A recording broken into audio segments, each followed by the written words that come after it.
Hello friends, welcome to NTM political talk. ഇന്ന് രാവിലെ തന്നെ ഇന്നലെ വൈകിട്ടുമായിട്ട് നമ്മുടെ US പ്രസിഡന്റിന്റെ ഒരു സന്തോഷം നൽകുന്ന ഒരു പ്രസ്താവന നമ്മളെല്ലാവരും ശ്രമിച്ചത്. പലസ്തീൻ വെടിനിർത്തൽ ഉടൻ നടപ്പാക്കും എന്ന് ഏകപക്ഷീയമാണോ ചർച്ചകൾ നടത്തിയിട്ടാണോ എന്നറിയില്ല. എങ്കിലും US പ്രസിഡന്റിന്റെ പ്രസ്താവന വളരെ സന്തോഷം നൽകുന്ന ഒരു വാർത്തയാണ്. കാരണം എല്ലാ ദിവസങ്ങളും പലസ്തീനിലെ മരണത്തിന്റെ കണക്കുകളാണല്ലോ പുറത്തു വരുന്നത്. യുദ്ധം ഒന്നിനും പരിഹാരമല്ല എന്നല്ല നമ്മളെല്ലാവരും വ്യക്തമായും പറയുന്ന ഒരു കാര്യമാണെങ്കിലും യുദ്ധം അതിന്റെ തീവ്രതയിൽ എത്തി നിൽക്കുന്ന ഒരു യുദ്ധമാണ് ഇസ്രായേൽ പലസ്തീൻ പ്രശ്നം. പല ചർച്ചകളും ഇതിനു മുൻപ് നടന്നുവെങ്കിലും, പല മധ്യസ്ഥ ശ്രമങ്ങൾ നടന്നുവെങ്കിലും ഒന്നും ഒത്തുതീർപ്പിലെത്തിയില്ല. കരാർ ലംഘനങ്ങൾ ഉണ്ടായി, വീണ്ടും യുദ്ധത്തിലേക്ക് പോയി. ഇതൊക്കെയാണ് നമ്മൾ കണ്ടുകൊണ്ടിരുന്നത്. അതിനിടക്കാണ് ഇന്ന് US പ്രസിഡന്റ് പ്രസ്താവന വരുന്നത്. യുദ്ധം ഏകപക്ഷീയമായി വെടിനിർത്തൽ പ്രഖ്യാപിക്കുകയാണ് അദ്ദേഹം ചെയ്തത്. ഇതിനോട് ഇരു രാഷ്ട്രങ്ങളും ഉടനെ ഒരു പ്രതികരണം ഒന്നും നടത്തിയതായി കണ്ടില്ല. ഏതായാലും US പ്രസിഡന്റിന്റെ പ്രസ്താവനയ്ക്ക് ലോകമൊട്ടുക്കും സമാധാനം ആഗ്രഹിക്കുന്ന മുഴുവൻ ആളുകളും നല്ല പ്രതികരണമാണ് നടത്തിയത്. എല്ലാ സോഷ്യൽ മീഡിയ ഹാൻഡിലുകളിലും നല്ല പ്രതികരണമാണ് ഇതുമായി ബന്ധപ്പെട്ട് കാണാൻ കഴിയുന്നത്. US പ്രസിഡന്റ് പ്രസ്താവിച്ചത് 60 ദിവസത്തെ വെടിനിർത്തൽ ഉടൻ നടപ്പാക്കും എന്നാണ്. പൂർണ്ണമായും വെടിനിർത്തലാണ് വേണ്ടതെന്ന് ഹമാസും ഇതിന് മുൻപ് മധ്യസ്ഥ രാജ്യങ്ങളുടെ നേതൃത്വത്തിൽ നിലവിൽ വന്ന വെടിനിർത്തൽ ഇസ്രായേൽ ലംഘിച്ച കാര്യവും ഹമാസ് ചൂണ്ടിക്കാട്ടി. ഇതാണ് ഹമാസ് ഇതുമായി ബന്ധപ്പെട്ട് പിന്നീട് പ്രതികരിച്ചത്. മധ്യസ്ഥനായ വിറ്റോകോഫിന്റെ നിർദ്ദേശം തങ്ങൾ അംഗീകരിച്ചതായി വെടിനിർത്തലിന് അനുകൂലമായ സാഹചര്യങ്ങൾ തെളിയുന്നു എന്ന് ഇസ്രായേലും പ്രതികരിച്ചു.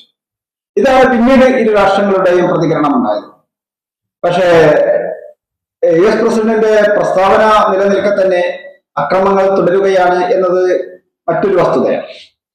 ഏതായാലും അക്രമങ്ങൾ ഉടൻ അവസാനിപ്പിക്കുവാൻ കഴിഞ്ഞാൽ അത് ഒരു വലിയ കാര്യമായി തന്നെ ഉയരും. അത് തീർച്ചയാണ്.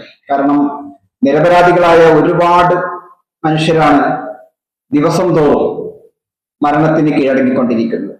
ആസ്പത്രികൾ വരെ ഇതിന്റെ ആസ്പത്രിയിൽ രോഗികളായി കിടക്കുന്നവർ വരെ ഇതിന്റെ ഇരകളായിക്കൊണ്ടിരിക്കുകയാണ്.